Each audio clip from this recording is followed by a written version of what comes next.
સુરતના ઉત્તરાયણ વિસ્તારમાં ફરી કુખ્યાત મનીષ કુકરી ગેંગનો આતંક સામે આવ્યો છે। સામાન્ય કાર ટક્કર મારતા યુવકનું અપહરણ કરી રોકડા અને દાગીનાની લૂંટ ચલાવી ફરાર થયેલાને પોલીસે ગણતરીના કલાકોમાં ધરપકડ કરી કાયદાનો પાઠ ભણાવ્યો હતો। વરાછા કાપોદ્રાના માથાભારે શખ્સ તરીકે ઓળખાતા કુખ્યાત મનીષ કુકરી અને તેના સાગરીતો ફરી એકવાર ગુનાહિત દુનિયામાં સક્રિય થયા છે। ઉત્તરાયણ વિસ્તારમાં ફરી કુખ્યાત મનીષ કુકરી ગેંગનો આતંક સામે આવ્યો છે। કુકરી ગેંગના કિરીટ માવાણીનો સુરતમાં આતંક જોવા મળ્યો છે। સામાન્ય કાર ટક્કર મારતા યુવકનું અપહરણ કરી રોકડા અને દાગીનાની લૂંટ ચલાવી ફરાર થયા હતા।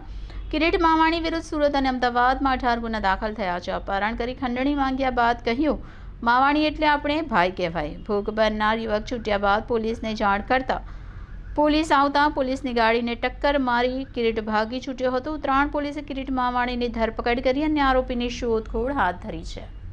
જી સાહેબ, કઈ વેપારીનું અપહરણ કરવામાં આવ્યું હતું, ત્યારબાદ રૂપિયા પરામાં કોણ છે અપહરણકર્તા અને કેટલા અપહરણકર્તાની ધરપકડ થઈ છે? જી, તારીખ 12/1ના રોજ સાંજના રાત્રિના 10-1 વાગ્યાની આસપાસ ફરિયાદી પિયુષ દિનેશભાઈ માવાણી જે પોતાની હેરિયર કાર લઈને આવતા હતા અને એ સમય દરમિયાન આરોપી કિરીટ માવાણી અને એના અન્ય મિત્રો સાથે મળીને સ્કોડા કારમાં હતા। તો પાછળથી ગાડી અડી જવાથી આ આરોપી કિરીટ માવાણીએ કે ભાઈ મારી ગાડીને નુકસાન થયું છે, તમારે ખર્ચો આપવો પડશે એમ કરીને ફરિયાદીની હેરિયર ગાડીમાં કિરીટ માવાણી અને અન્ય 3 ઈસમો બેસી ગયેલા અને ફરિયાદીને કીધું કે તારે જો સમાધાન કરવું હોય તો મને 2 લાખ રૂપિયા આપવા પડશે, ખર્ચો મારે વધારે છે એમ કરીને એની ગાડીમાં બેસીને એને ગાડી આખા સિટીમાં ફરતા રહ્યા, કાપોદ્રાથી લઈ સરથાણા ઉત્તરાયણ વિસ્તારમાં। અને પછી ફરિયાદીએ એના મિત્રને ફોન કરીને કીધું કે મારે કે ગાડી અડી ગઈ છે, મારે આનું સમાધાન કરવાનું છે, મને પૈસાની સગવડ જોઈએ એમ કરીને પ્રથમ 50,000 રૂપિયા લઈને આપ્યા।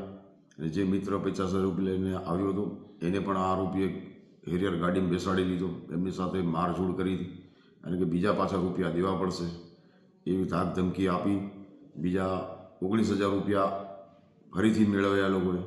અને એ સમય દરમિયાન આ આરોપી ફરિયાદીની હેરિયર ગાડીમાં ફરિયાદી અને પેલા સાહેબને લઈને ઉત્તરાયણ વિસ્તારમાં અને કાપોદ્રા વિસ્તારમાં તેમજ સરથાણા વિસ્તારમાં ફરતા રહ્યા અને પછી પૈસા મળી ગયા બાદ એ લોકોએ આ હેરિયર ગાડીમાંથી ઉતરી ગયા અને કીધું કે જાઓ હવે તમારે જે કરવું એ કરજો અને એમ કરીને જતા રહ્યા। અને આ બાબતે ફરિયાદી પ્રથમ સરથાણા પોલીસ જઈને મળ્યા હતા અને ત્યાંથી એવું જણાવ્યું કે ભાઈ આ બનાવ જે છે ઉત્તરાયણ પોલીસ સ્ટેશનમાં છે।